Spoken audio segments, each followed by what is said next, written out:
much clearer.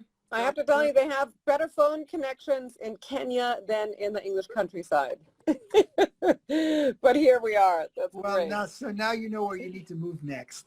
No, actually. Nadja, it is a pleasure to have gotten to know you and to work with you and to see you in action. You are phenomenal in many, many ways. I can only say likewise. It's been such a joy to have worked with you, and the magic that you have really ignited within the team whenever we had creativity workshops have been amazing. And I have to say, just the way you interact with people, your dialogue, the questions that you have asked the whole team has been so helpful, and really has raised barriers, and it has absolutely facilitated communication, conversations, but most importantly, it's really allowed and enabled my team to really dig deep and start working from the heart, and I think we're all so busy, and I think if one can be involved in a job that really makes people feel connected to personally, I think you get a better output. You get also inevitably better fulfillment, if you're really doing something that you care about, and if you feel that you as an individual can actually have that positive difference, I think the motivation to work hard and contribute is so much greater. So thank you for having facilitated that within my team, and I hope we can have many more sessions like that. Absolutely. You know what? Your team is a company, the people that I work with, that work from the heart, and the heart is where creativity comes from. And the idea is that when you find something you love, and I have to say, your people are so devoted to you. I mean, you are a light. You are what I call a human crystal. I mean, you are a light because you have willing to be a leader. There's something about your leadership quality, and you're always open, and you always want to hear, and you always want to learn, and that's a sign of a leader. So I want to ask you a little bit. So you were born and lived in Germany and Austria for a long time. So what was it like growing up and discovering that you're part of sort of a Swarovski? What is that? What does that mean to you? How did you deal with that as a girl? Well, it seemed really normal until I realized it's actually not normal, But I really grew up with a father and a grandfather who worked incredibly hard, and I literally grew up in the factory compounds, Of Wattens? Of Wattens, Austria, exactly. And Wattens is 15 kilometers outside of Innsbruck, which is the capital of Tyrol. And the view from my bedroom was right over this company with that last name on it. So for me, that was just really normal, and I would go visit my father in the factory. And how was that? Tell me, how was it when visiting your dad? It was so wonderful. The door was always open, and I never quite knew how he would react, but he would always invite me in, no matter how many people were sitting in his office, and he would invite me to sit and listen. The secretary would give me a Coca-Cola, which was not allowed in my own house. My mother was very anti-Coca-Cola, but the secretary always gave me Coca-Cola. So there was double motivation to go visit my father, but just to sit and listen. And his conversations mainly were with engineers, and only men. So I felt very, very included by my father to be able to not be sent away, but to be invited. I've gotten the chance to meet your dad as well. But there's a kind of thing, because I can see this joy has come from somewhere. And so I know that your father had a huge influence on you.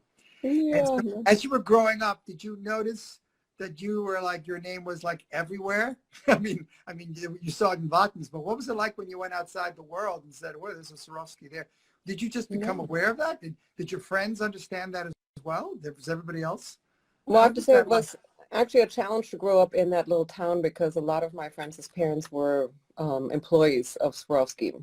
And, for me, my only quest was to have friends and hang out and, play with my peers. And yes, indeed, there was prejudice from them towards me.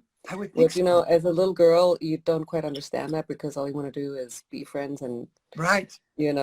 Did have they think like, fun. who do you think you are, or whatever? I mean, everybody's working. Yeah, God. you know, and I just already found myself from a very early age justifying, well, what we might have actually is a result of hard work. And, you know, my great-great-grandfather, yes, indeed, he did come from Bohemia in 1895, and he struggled. You know, he was a struggling scientist, innovator, engineer. He came with his family, with his three sons. Together with his three sons, he set up this factory. He had to hire the local people to help him, and the local community was basically a farming community, you know, and it became a very tightly knit community. It made him very conscious and considerate for social responsibility from day one of having created this company. And, you know, he created the local band. His wife cooked for the employees, for his peers. You Wow. know, it was really, you know, he was a very social man, very considerate man, and definitely um, emphasized that he was only able to create what he created together with these Other wonderful people. people Wow. that accepted him into Tyrol. You know, obviously Tyrol is part of Austria, and he came as a German. Bohemia back then was part of a German, Yeah, and there so was he was a definitely that German. friction So they had a between little the bit of, Germans and the yeah, Austrians. yeah, So yeah. he was the immigrant. Um, but, you know, Interesting. he worked hard, and it was so interesting because so much happened in the world, in particular in the world of fashion, or we see a huge human evolution. You know, the flapper era started. Everything was about embroidery and beading. So, of course, you know, Swarovski was in demand. Swarovski started to supply to these industries.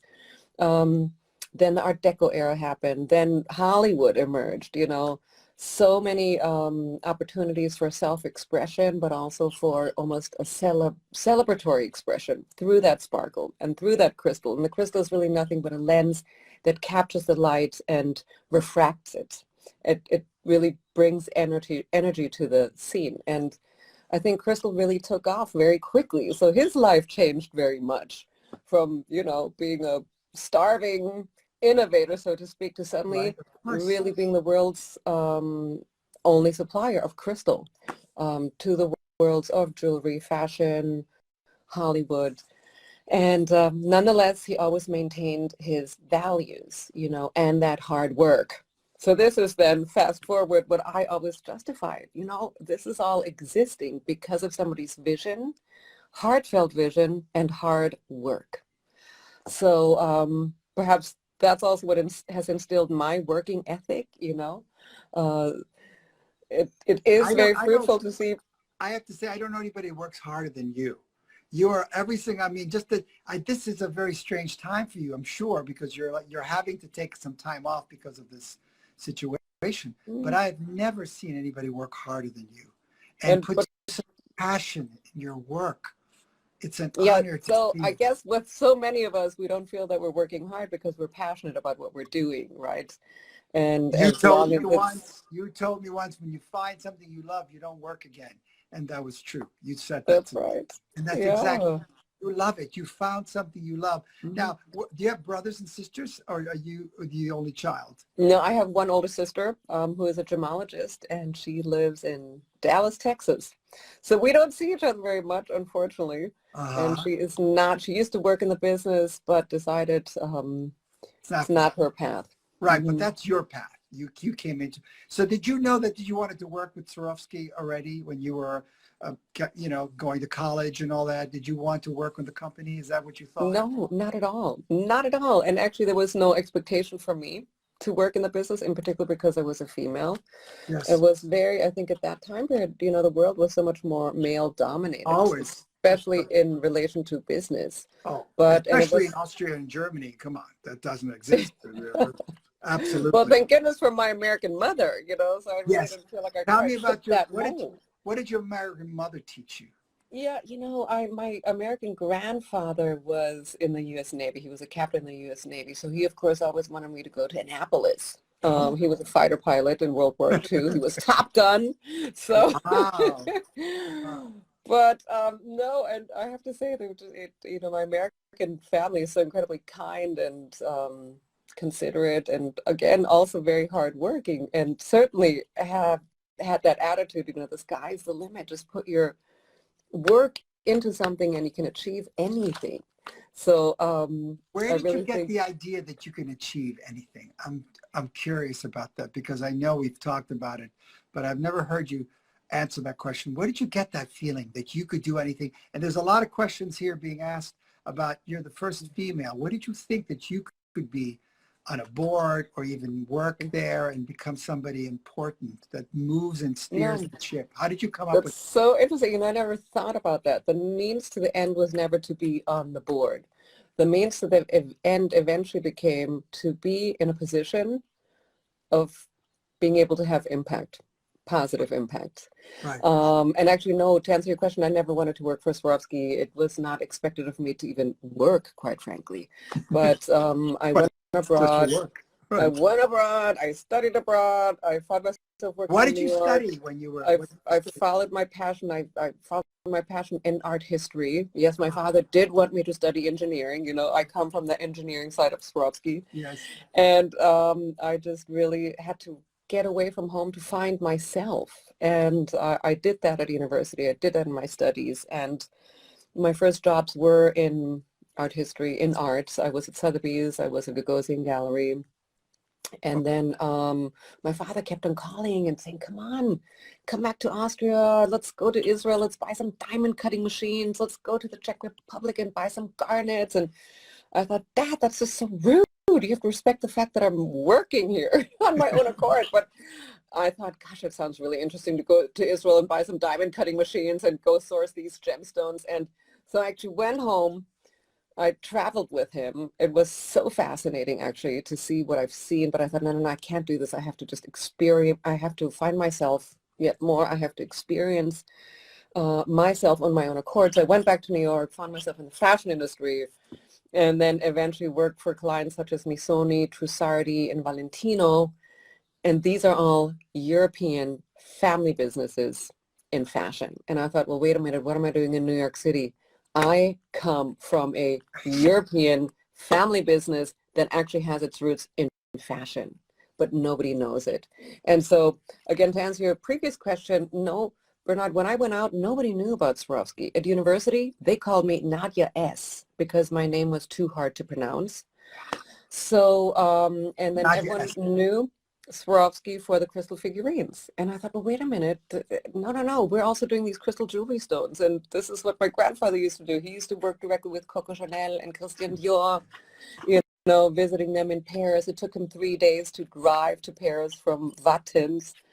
You know, and I thought, well, wait, no, I appreciate what we're doing in terms of the crystal figurines, but actually let's go back to the beginning and to a core product. So I literally set out on the mission to find the equivalent of my grandfather's Christian Dior. And people didn't know him. He needed financial support. And I was in search of somebody super creative who could take that crystal and reintroduce it into fashion. Wow. So we gave him more product than financial support. The financial support we gave him were peanuts, but it's amazing how far very little money can go when you really put creativity into it. And I find the minute Alexander McQueen used our product, all the other designers wanted to use the product. And we instantly felt a resurgence, you know, within the industry. We had an impact in sales, and, you know, we found many more young designers to work with us. And you know, I found my calling. I found my reason to come back to, or to work in this family business. And then I really came back with the attitude, well, actually, I'm the customer. I'm the woman. You know, 90% of Swarovski's customers are women. So yes, my father was the wonderful engineer who did that, created that product with such perfection as it needs to be. But yes, the customer also needs to be understood. So this is where I then felt, you know, I actually have something to contribute to this family business. Besides really connecting to the fashion industry with the point of view of the female, I just also brought my education to this family business. And that is really within the art world, the art history world, you know. And so what I've been doing for the last 25 years is just working with these most creative people, fashion designers, jewelry designers, architects, artists, product designers. I feel so lucky. I feel so fortunate. I've learned so much from them. These creative people, incredibly smart people, they are driven by their heart. Whether it's a Zaha Hadid, who really was an incredible mentor to me. And it's amazing the stories that Zaha used to tell me about how she dealt with a very, very male-dominated environment, architecture, and how she really pushed forth her very organic feminine style within architecture. To somebody like Daniel Libeskind, the wonderful architect who we just recently created the star on top of Rockefeller Center. And, I just love having these conversations with these creative people where all parties involved get a little twinkle in their eye. Or it's so touching what they're talking about. They're talking about it with so much passion, you are so close to tears. And then inevitably the product or the end result is always beautiful, fantastic, professional, and most importantly, touching people in a very positive way. Oh my God. You know, You light up the world with your products. People love it. They enjoy it because it reflects light. And that's what we need right now in this world, light. yeah. No, and on that note, I just really wanted to say one more thing about my great-great-grandfather. So Yeah. he came to Tyrol, as we said, in 1895. And although he was cutting crystal, he was observing the jewelry industry. And at that time, the diamonds that were in the market were predominantly worn by royalty. Mm. And costume jewelry was created to replicate the crown jewels when the royals traveled. So in case there was a theft or loss. So a lot of these crown jewels were replicated in crystal. And then he thought, you know what? Diamonds are for royalty. I want to make every woman know what it feels like to wear a diamond. So he really pumped out that crystal and democratized the diamond industry, so to say, or the sensation of wearing a diamond. Right, what it means to have a diamond. And that to me is such incredible empowerment, female empowerment. It was really the first step of what we call now the democratization of luxury. There was so much kindness and thoughtfulness behind his mission. So that's certainly to me been an amazing role model and something to follow. But you know what? You've made the world better with what you're doing. But I hear two words all the time when I'm working with you, when I get to talk to you. It's about passion and creativity. And how has creativity played a part in your life? It seems like it's done everything. You are just a woman that's been using creativity. Wait, Purdy is just coming to say hello. Purdy, say hi. Oh, That's hi. Purdy the dog. Oh, it's a dog. Purdy the German Shepherd. The German Shepherd. Purdy, come here. Go out here. No, so in any case, the creativity. No, it's interesting because I think a lot of people who are not in a creative industry think that creativity is only related to art. Yes. But no, every single day we use creativity thousands of times. It's creative problem solving. It's decision making, requires a thought process, a brainstorming process. And I think what's really important is to be very conscious about the decision-making process, but also conscious that, there are infinite possibilities, but what's the right possibility? And yes, any possibility could turn into a reality. And so this is also what I'm seeing every day in my work, from talking to a designer, just having an idea and every single time converting that idea into a tangible reality, So that's just such a super tangible example. This is, that experience way back when helps me on a day-to-day basis. We could allow our negative thoughts to take over and take us onto the wrong path, or we can be very clear about what the right path is, the right thought, and stay on that. And then through that mental discipline almost, or belief in the positive, get to the right result. Listen, by the way, everybody's loving your talk. They're waiting for a TED Talk from you because you're so articulate. And I know that we're talking about you actually becoming more of a public speaker because you need to share your story. You have a story that is important to be heard. We have women here who are asking you, what advice would you give to a woman entrepreneur? What advice would you give it to? Well, what would you say to her? Well, so even before you get to the entrepreneur point, education is so important. Education, education, education. Allow yourself the possibility to build up your track record, and that starts with education, and that gives you the self-confidence, because yes, sometimes, I'm sorry, it does feel like a male-dominated world or an unfair world. So you have so much more strength if you have that education to back you up. And then in terms of entrepreneurship, I think it's just a matter of creating the dialogue with those potential investors or customers you need, and convince them of the story, of your story and of your product and your faith in your product. So again, it's that marketing and the communication between yourself and your stakeholders. And, Well, first make of that all, plan and don't give up and have faith. Faith is so important. listen, you are speaking all the words I love, but one of the things you're doing beautifully is you're communicating your needs and wants and what you want, and that the art of communication is the most important thing to achieve something. And you're able to say that you need to believe in your product, you need to have, you need a connection, a passion, and most importantly, you have to have faith.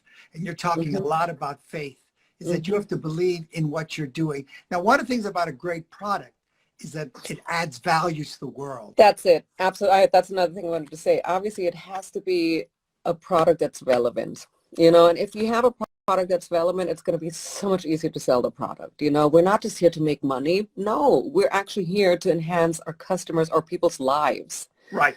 So I think if that is your number one mission, it's so much easier to we talked become about successful. the fact that right now the world has changed, and you have to think, exactly, how do we bring value to the world now? And right now, all of you listening should be able to create something that we need.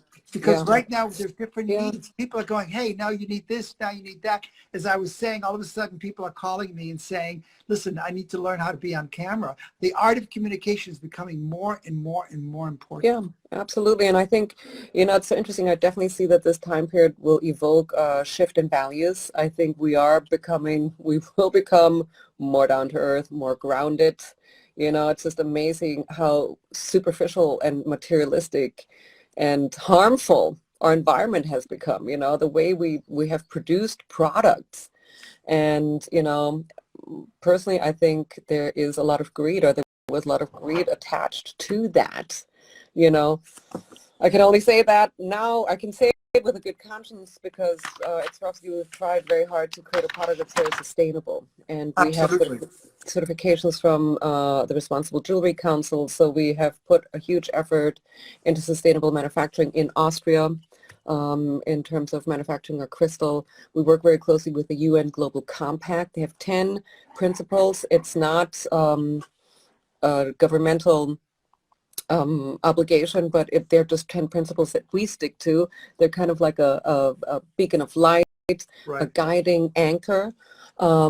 But they've helped us to create that product that really keeps people and planet in good consideration.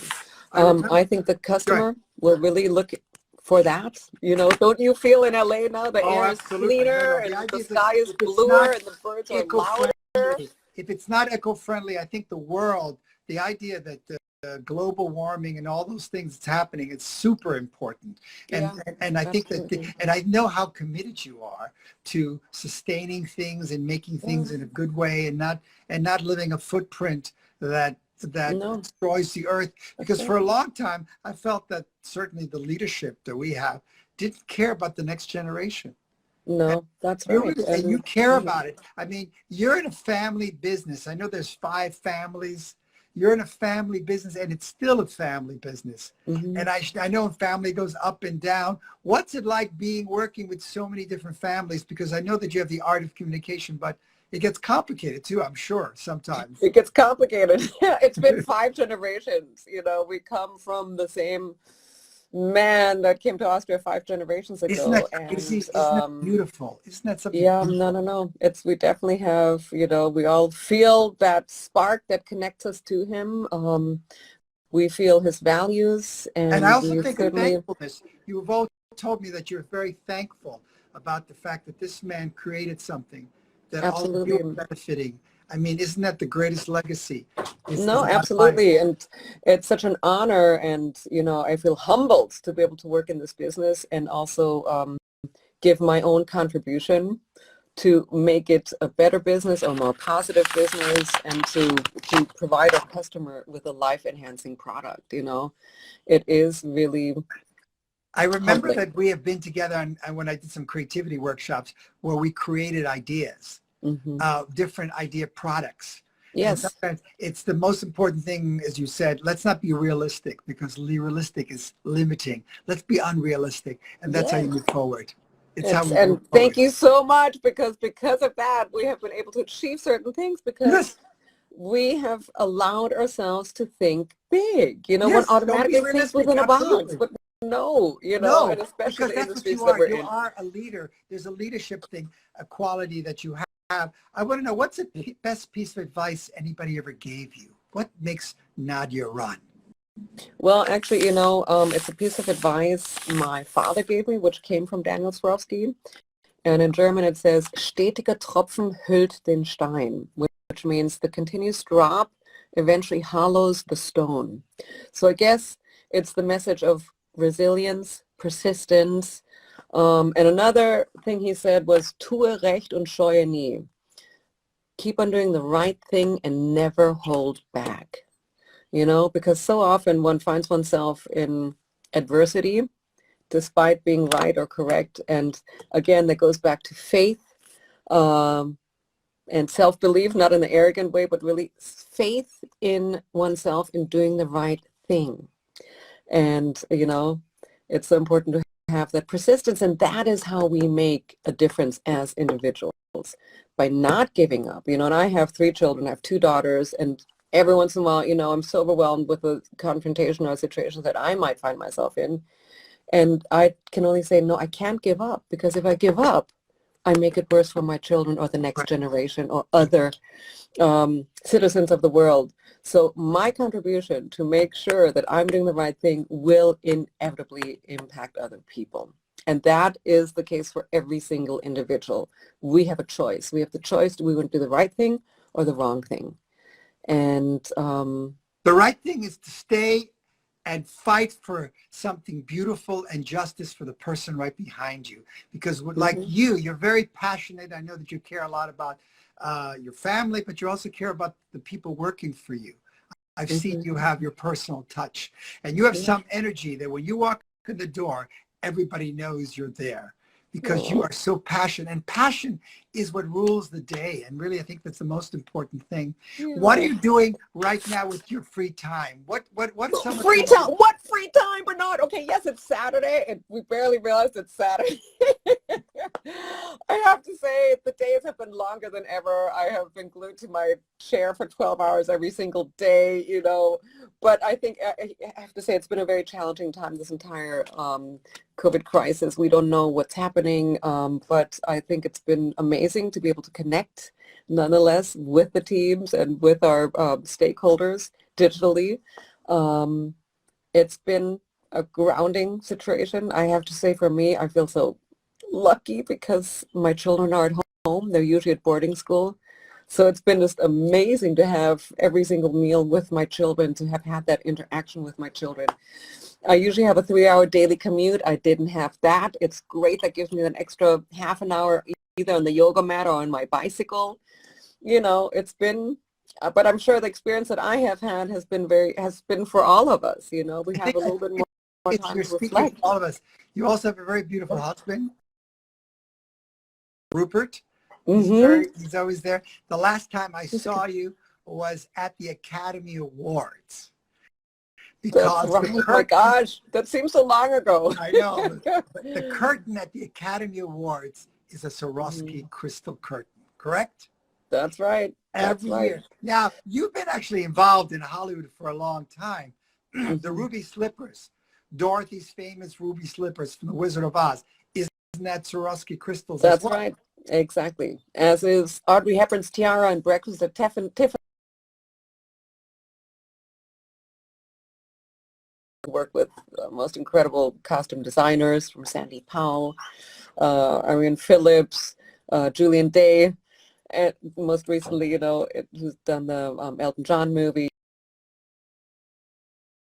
Cinderella's Disney Sandy Cinderella. Powell is actually somebody who we interviewed. She's someone we know Oh, very well. really? She's an incredible, super talented. Yeah, she is wonderful. Really, such a She's great different. person. I want to talk about the fact that creative people always bring a certain passion and love, which is what we need right now. So being around you is always exciting because you're always bringing in some energy. You're always raising the room, the energy in the room. Oh, I want to ask you, how do you deal with some of the adversities? Some people ask you, how do you overcome some of the things when things are not going well? What are some of the ways that you deal with that? Yeah, it's so hard. It reminds me of that mountaintop, It reminds me of, I'll be fine. And I have to rely on my inner strength. Am I going to look down, right and left into that valley, or am I going to stay on that path, And it's hard sometimes. And these are the moments when you tap into your faith. I tap into my faith. I tap into my family. My parents are incredibly supportive. My husband, my children, now they're old enough, they're telling me what to do, and they're even giving me advice. That's why you have children. Yeah, and certainly advice. Yeah, and I have to say, even my team, my team are so amazing, as you were saying earlier. It's just such a, my team and I are very like-minded. We share the vision. It's a fantastic exchange that we have with each other, and I'm so grateful to their support, never-ending support. It's really, First of all, and then you get through it. And I've worked with many different companies, but I've never seen a group of people that are so devoted to you and are thinking, how can we make this product better? Because you really bring joy. It's a product of joy. And I know that there's people who collect them and there's members, right? Isn't there like groups of people? Yes, we have a collector society. Right. Collector society. I mean, people love it because there's something so beautiful about it. But I have to say, go ahead. No, it's a very multifaceted product, no pun intended, and we have so many different customers, from the people who collect the animals to the jewelry lovers. But you also have things like in kitchens. You have other kinds. You've reached out other areas, didn't you? That's right, chandeliers. That's where I actually saw you one of these chandelier exhibits. And there's a wonderful Mary who works out here, who has a beautiful store with beautiful. Yes, Mary Tom. That's a wonderful. Yes. Yeah. Oh my God. And there you were doing these beautiful, spectacular lamps and lights and fixtures. Yeah. So that's just, it's been really great to work in the chandelier arena. Yes. And we have been supplying the chandelier industry for more than 50 years. So it's been really, we felt it's our responsibility to actually ignite that industry with great design. So we just introduced. By the way, Joker came to see you. Everybody, all the designers love and they all love you, by the way. I love them. They're amazing. And I have to say, we have a wonderful program at UCLA called Sketch to Screen. So every year before the Oscars, we have a panel discussion with the Oscar-nominated costume designers for the students at UCLA, but also open to the general public. And it's so amazing to hear the psychology that is behind costume design. And I have to say, we just love these costume designers. We feel they can make or break a movie. And it's truly fantastic, the thought that goes behind the creation, and then really the power that they're able to give to the character. They're amazingly thoughtful people, these costume designers. You know what? It comes from you. You attract that. You have that in you. The kindness, the passion, and the tenacity to keep going and never give up. Last question I want to ask you, what inspires you? What kind of things do you do that inspires you? Well, what's always inspired me is nature. Nature. I just have to go and stand on a piece of grass and I feel totally channeled. I have to go walk in the park and I have to go hug the tree. And I have to say, I live very close to Windsor Castle, so we have access to this Windsor Great Park, which is amazing. It has the most incredibly large trees, and it feels so good just to hug one of those trees and just feel that energy. But so every everything one does, I try to do is with that groundedness. You know what? There And is a thing about being in nature is one of the greatest forces. So I yeah, recommend it. it's No, us. no, We are part of nature, you know? because once nature, we become part of the world. I think we need That's to right. connect to Yes. nature, which is to And nature. if nature is right, then everything is fine. You know, the world is fine if nature is right. So this whole situation, I think, is really kind of bringing us this greater thoughtfulness and consideration about the environment and what we as individuals can do to make it better, you know, through our buying patterns, through the manufacturing patterns, Yeah, manufacturing methods, and so on. to be So much more conscious of what you're buying and where it's coming from. Is it exactly. helping the planet? Because we live on the planet. We That's live right. here. It's our By the home. way, everybody's like loving you. You're getting all these love things. They love the way you speak. You could be Oh, on forever, which is well, I have to exactly how say, I think. if I you want to, guys are all friends of Bernard, you're so lucky. I have to say, I'd love to live in LA. There's so many amazing things you have over there, in particular Bernard. No, it's always such a the idea joy is to that I'm talk going to to come to you. you guys. I'm going to come once things clear up. I'm going to be coming to London and to other Yeah, places. I want to tell you that it's an honor and a privilege to work with a company that's creative and is realizing that creativity is the future. There's only, yes, in fact, there's a book right now which talks about that the future is not going to be what you can remember or know, because computers will know more than anything.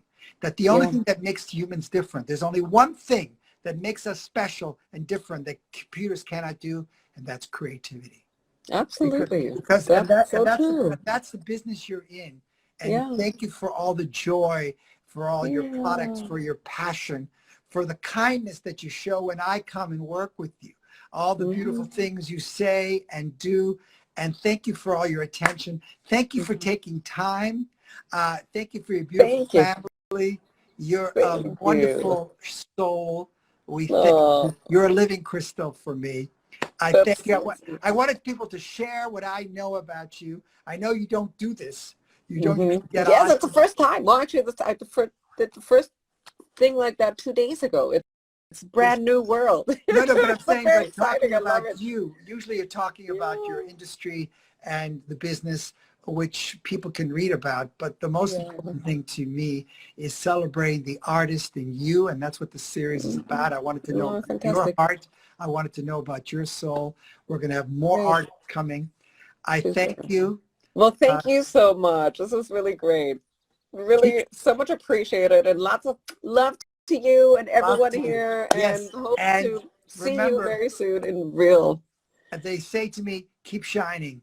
But Yes, absolutely. you know what stars are really, and that's what you are. They shine from within. They shine, Oh, and that's what we need right now. thank you. Bring Yeah, the light. it's I definitely say about the light, the light. Thank you the very art much. of light. We'll talk soon. And if you have Okay. any comments, you can email me. But Nadja, thank you from the bottom of my Thank heart for me. you, Bernard. So good to talk to you. Talk to you Take later. Bye care. bye. See you later. Bye. Bye. See you. Wow. Wow. What can you say about Nadja Swarovski that she couldn't say better? Oh my God. I can't really uh, improve on her dialogue and the words that she used. Wow. It was very moving to hear her. You know, I know that she works incredibly hard. I mean, she is, you know, when you want to make an appointment, you got to do one like 3 months early. She works hard. She has a passion. She loves her job, and she wants to make it better for everyone. And that's, I hope, is something you've all learned. For someone, listen, they're dealing with billion-dollar companies, but they still remember the basics, which is it right? Is it passionate? Does it help people? And that's really the secret, that if you're going to create a product, completing, even being an actor or a singer, dancer, you have to think, how am I helping others? How is what I'm doing helping someone else? Because all product has to bring value to others. There has to be something. And even as a human being, your job is to bring value to others, which is what I want you to do with this time right now. I want you to bring value to others. And the value that you can bring is something that they're missing: some hope, some joy, some passion, things that they don't have. So bring value, because the people that will be needed in the future are those who bring more value. I want to thank you all for listening and to being part of this. If you have anything you want to say, please email me. You can email me bernard@bernardhiller.com. If you would like to find out more about the classes I have, you can go to my website, bernardhiller.com. We have all kinds of things. It's an honor to talk to you. And in some ways, I already feel I know you because I feel